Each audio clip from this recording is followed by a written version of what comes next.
funding for the requirements want.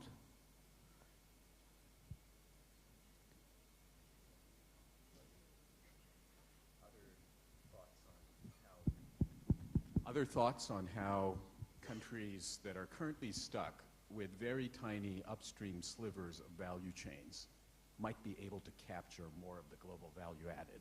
Because I think for a number of middle and lower income countries, this is the key issue. I'll give it a try. I think it's a huge question, but I think one opportunity lies in understanding into what new formats value chains will develop. So you have a value chain that has a certain structure today, but the industry might change, and being first in anticipating that change, I think, gives one a competitive edge.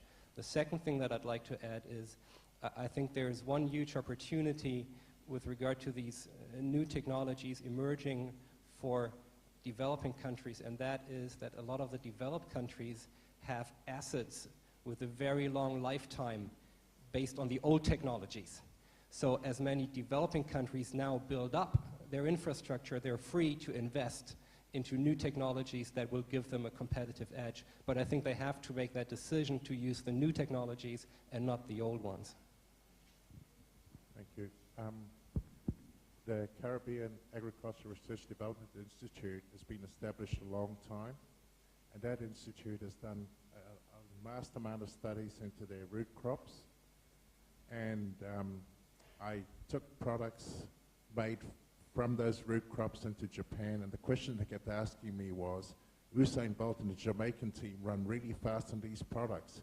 What are the advantages, and how do we translate it into food that we can use? And I'm aware that a lot of research has been done in this area by the Caribbean Agricultural Research Development Institute. And I'd like access to it if I could, because then I can present this. At present, I'm accessing the Manoa site of the University of Hawaii to actually put this information out there on some products, but they have not done as much as the Caribbean, because they don't produce dasheen and yam, which is products we produce as well, are not as common in Hawaii. Well, that certainly calls our attention to one of the issues around standards, which is the fixed costs of standards and certification processes, which are clearly going to loom larger in certain contexts.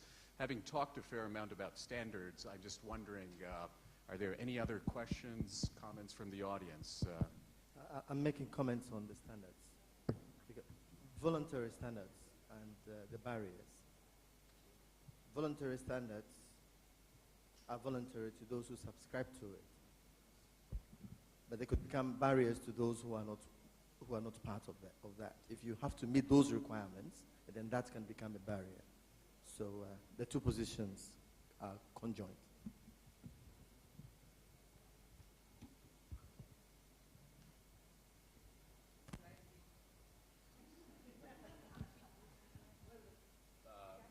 If you would wait for a mic, though. I'm Archana Bhatnagar from India, and my question is related to the fact that, in fact, just while we were discussing between ourselves, you brought up the point.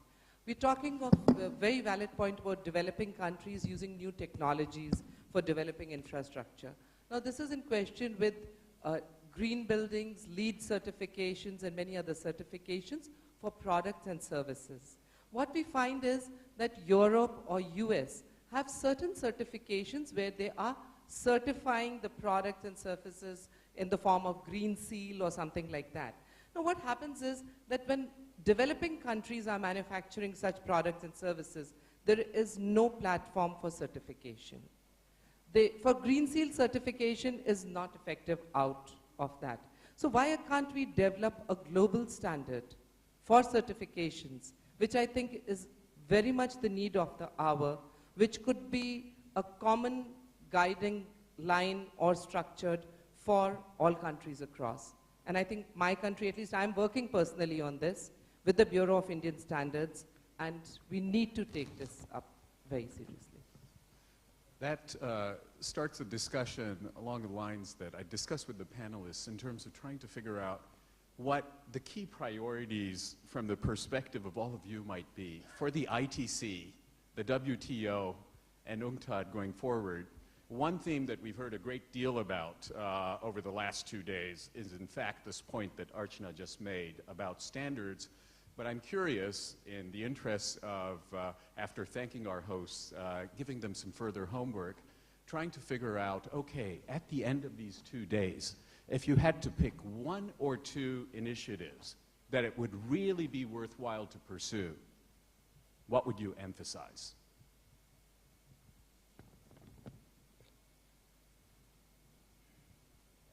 Well, I got a last last comment to be. Sorry, this is, I believe, we have a mic over here.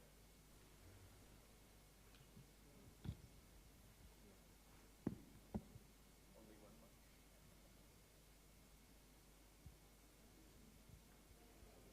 Okay, so I'll go ahead then. Rob Cameron, Fair Trade. Just a couple of points on standards, very briefly. I know you want to move on, but firstly, to this point about our standards, a non-tariff trade barrier. The purpose of many standards, and I'll speak more broadly than just for fair trade, is that they should be actually an aid to trade rather than a non-tariff trade barrier. That's what they're designed for. That's what we're here to do. And I think it's really important that that point is stressed. In terms to your point, Archana, with regard to unification, I think it's a wonderful ideal, but I think there's a massive piece of work to do first. And it's around mutual recognition and equivalence. If we can get somewhere on mutual recognition and equivalence, we could start to bridge the gap between the many different standards that exist, reduce the burden of compliance and certification costs for producers. That's the thing that I think ITC might have most mileage in addressing. Thank you. Other thoughts on key priorities going forward? Let me let the person who actually has control of the mic figure out who's going to speak next. So, where is the mic? Hi, Paula Rogers from the Council of Textiles and Fashion Industries of Australia. I'm actually here talking on behalf of BRAC and Arong and Fair Trade, and pretty much more to do with the issues surrounding handicraft products. But wider than that, it is to do with fair trade. We do have an issue surrounding the living wage. We've been talking, and people refer to it a lot, but there is no one standard to dictate what a living wage is. We have multiple issues around the world in terms of a minimum wage not actually being enough. If we had a voluntary standard around the world of a living wage, it would actually put pressure on retailers, because once there's a standard in place, I believe that the media would actually do the rest for us.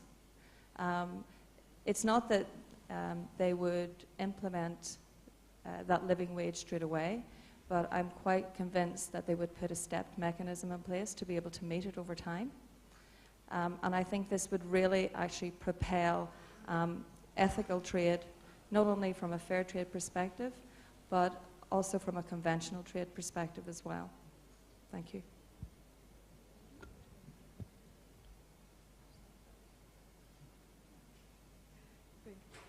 Thank you. My name is Phyllis Johnson. I own a small green coffee import company, and I'm engaged with the International Trade Center to do some development work in empowering African women in trade. So I'm interested to know, we've talked about fair trade here today, and I'm interested to know that the idea of creating a brand around coffee that signifies empowerment for women, how do you think that that sort of product would fare in the marketplace? How would it be received? And any input on how you think that might go, or things that would make it successful in the marketplace?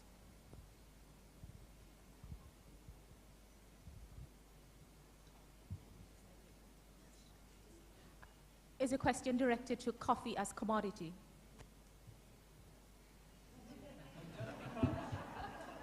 Just because I said commodity? I'm afraid it's tough to judge for me. I've never done a marketing study on